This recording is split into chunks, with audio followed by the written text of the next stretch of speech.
Hello, friends. This lecture is going to deal with the important topic of how political authority is organized into the state. It's a very ancient question, as we've already talked about during this academic term in this class. Political power will exert itself somehow, some way. There's never a vacuum, it'll be filled. In the 21st century, in nearly 200 countries in the world, if you follow the United Nations plan and provisions, political power will exert itself in some variety. In the last uh, lecture, we looked at the different possibilities on the continuum of political thought. Now we'll look at how it's evolved very quickly. And the PowerPoint slide will give you some additional information. The state, as Aristotle suggested in his great book, The Politics, is an inevitability. People are by nature social and political beings. They'll form a state. That's inevitable. There is almost no possibility that anarchy or individuals living on their own can work. Maybe in Hollywood productions it can, but not in the real world.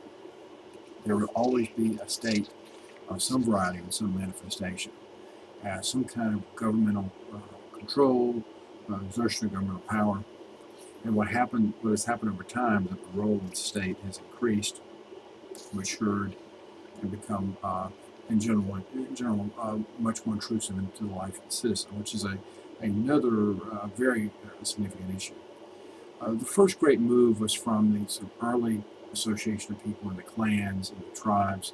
The PowerPoint slide gives you much more background on that. That is worth studying and contemplating how that transition takes place.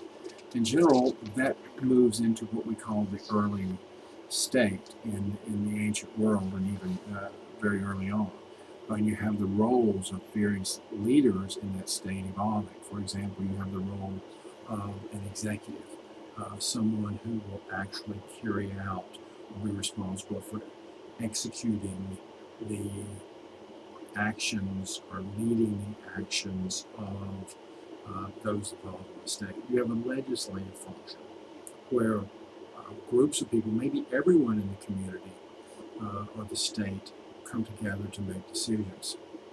And to make decisions. Now, in many cases, depending on the guiding principles of the regime, that might not be possible. And so you have this transition from the tribe and the clan to the early state. And there's three main areas of as government comes into being, three main areas that develop or lead to develop a modern state. First is the complexity. When we think of the American government in the 21st century, as we're studying a semester, it is incredibly complex. Many institutions with a significant function in almost every aspect of business, personal, communal life is regulated in some ways. Just think about purchasing a Coca-Cola. The vending machine is taxed. The vending machine has regulations. The product, Coca-Cola, has all kinds of regulations about what can be put into it. The gentleman or gentlewoman who is delivering the Coca-Cola also has to follow some provisions in terms of traveling. They can't, if they're running late, they can't go 100 miles an hour on the interstate. And I'm just barely touching the surface of all the limitations and regulations that the state places upon businesses. Also, the quickness of government action. In the ancient world, medieval world, even the early modern world, government is very slow to react. Communication is very slow. Today, it's instantaneous. As a former Army officer, I was always impressed how certain elements of the U.S. military could respond thousands of miles away within less than 24 hours. And in a very comprehensive way, and sometimes in the case of the military, a very destructive way as well, as you might imagine. But this is important for us to consider, the speed of government actions. That's the second real qualification. A third, and the one I've already mentioned, especially when we look at American government as we're doing this semester, is the growth of the size of government, the number of people. In America in the 21st century, about 1 in 6 people work for some government entity. The government is really one of the most important employers. Government is so integrated into our life. And that may not always be positive. I, for example, professionally as a scholar and someone who raised a lot of reservations about that and about government's intrusion into the life of the citizen is also the growth of the state.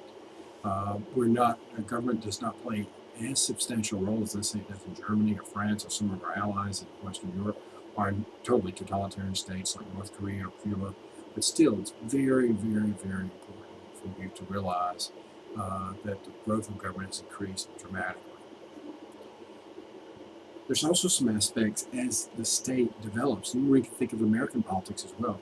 The nature of government changes. For example, government becomes more personal.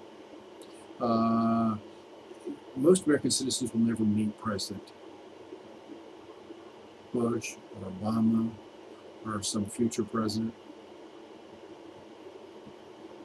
We may meet a member of Congress, but most folks never even meet their senators. They never have the chance to meet a Supreme Court justice. Also, as government grows and government's role in the lives of citizens increase, there's also the tendency for government to become more impersonal, for the decisions of government to be based not necessarily on the political leadership, but in those political leadership higher, what we're going to call later in the semester the bureaucracy. The bureaucracy has a tremendous amount of influence in American life, both at the state and the local and the national level.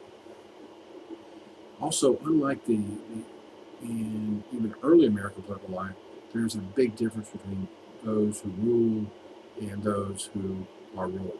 Their political dynasties are great. Their families play a central role in politics. Look at for example, the Kennedy family, the Bush family, as we mentioned, that play a very, very key role.